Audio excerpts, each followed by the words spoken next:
Are you looking to build raised beds for your garden, but you're not quite sure where to start with the process? If so, keep watching because I'm going to walk you through all of the details you need to consider from wood selection through construction and installation.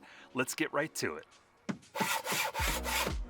The first point to consider when you're going to build your own raised beds is the type of wood that you're going to use. There are a lot of species out there with varying different price points, and some of the best that you can choose are redwood, juniper, but I think the best, in my opinion, is cedar. It's naturally rot resistant and it is going to last you a long time, and quite honestly, it looks pretty darn good on a raised bed. But right now, cedar is twice the cost of most other lumbers that are out there, so it's not incredibly cost effective. For me and the beds that we're going to be making today, I chose to go with Douglas fir. Strong dimensional lumber, and it lasts probably a good 6 to 8 years as a raised bed, which for me is enough, and it is half the cost of cedar. The second point to consider is the size of the beds that you're going to build. And I'm not just talking about the length and the width of them. Certainly that's important depending on how much space you have to put them in. However, I'm also talking about the depth of your raised beds. First, you really need to think about what you're going to be planting in them. If you're planting leafy greens like kale, spinach, general lettuce, you can go really shallow because they have shallow roots. Corn will even work in that scenario. However, if you're planning to plant tomatoes or asparagus or anything else that requires deeper soil depth, you need to make sure that you build your raised beds to that depth or deeper.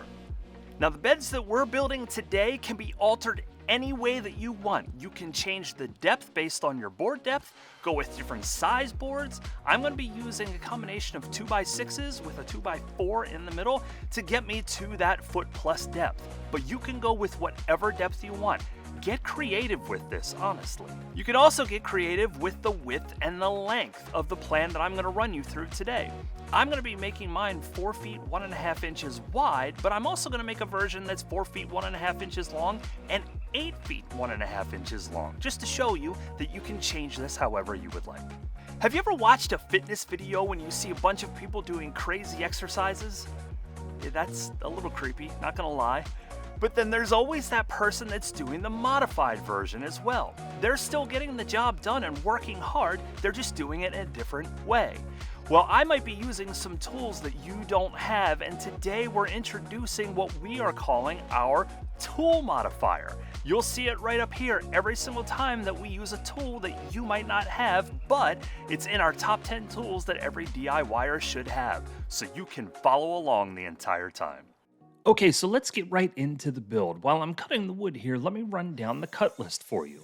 For the smaller bed, we're going to be cutting 8 4-foot 2x6s and 4 4-foot 2x4s. For the larger bed, I'm going to be cutting 2 4-foot 2x4s, 2 8-foot 2x4s, 4 4-foot 2x6s, and 4 8-foot 2x6s. I'll be matching all of these together to make both of those raised beds. And as you can see with your tool modifier here, you can cut with your circular saw just like I am with my miter saw. Now that our boards are cut, we can go ahead and assemble. We start by taking the first board on the left and matching the end of it against the inside face of the second board on the right. We pre-drill every single hole that we're going to put a screw in so that we don't split the wood, and then just screw that second board into the end of the first board. We're going to repeat this a lot. Now take those two boards and turn them slightly. Grab your third board and follow the same process. Match the end of the second board against the inside face of the third board, pre-drill your holes, and then screw the screws in.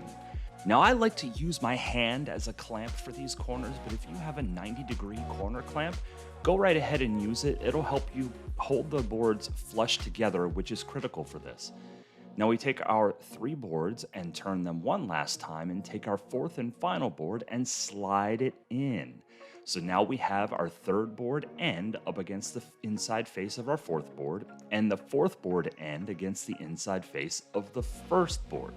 Really, we're just kind of rotating around and sliding the boards in, matching those end pieces to the inside faces every single time. So when this is done, we will have a full square. Now, doing it this way, you might find that your boards don't match up perfectly because, well, lumber bends. So you can pre-drill and put the screw in the first hole and then use the pressure of your hands to match it up against the second hole. That will help you keep it flush as you move forward. Now, I'm fast forwarding through the remainder of this, but basically you do this 2 more times. Once with your 2x6s and then once with your 2x4s.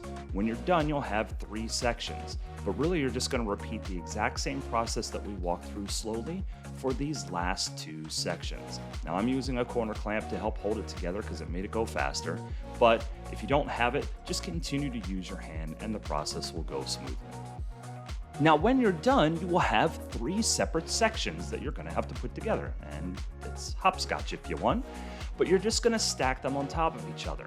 The pattern I'm using is 2x6s on the bottom, the 2x4 square in the middle, and then my 2x6 square on top. This is going to be my full 4x4 bed. Now, just to show you the pattern, I'm alternating the 2x4s so that they don't match the same corner pattern. This gives me a little bit more strength in the corners when I have soil freeze and expansion, as well as when, I put a lot of soil in it and it wants to put pressure on the corners. Now, I also cut these support pieces, which also help us pull together all 3 of the boxes that we just created. I put 2 screws in every single board to hold it to that support piece, and that makes sure that our corners are true as well and you don't have gaps between your boards. Now, the key with this is to make sure you put enough space at the bottom. I like to leave about 17 inches or so, which I will bury underneath the ground. And we're going to need this in all 4 corners. So the process we just went through for support number 1, you'll do for supports number 2, 3, and 4. The screws I'm using, because this is a raised bed and will be outside year-round, are 3-inch exterior screws. They're coated so they can be rust-resistant. This is critical for raised beds because if you have a screw rust, the board is going to pop after the screw breaks. I've used these screws a million times outside and they've lasted for years and years and years. Now, once you're done, all you have to do is flip it over to see the final product. And I also built the 8-foot version. I just didn't show it to you for the sake of time. I followed the exact same process that we just went through on the 4x4 version. You can get creative with the size of these beds. All you have to do is just change the board type to go deeper or more shallow, and the board length to give it a different length and width. And I think it turned out pretty nice, don't you? And now for the final point that you have to consider, where and how you're going to install your raised beds.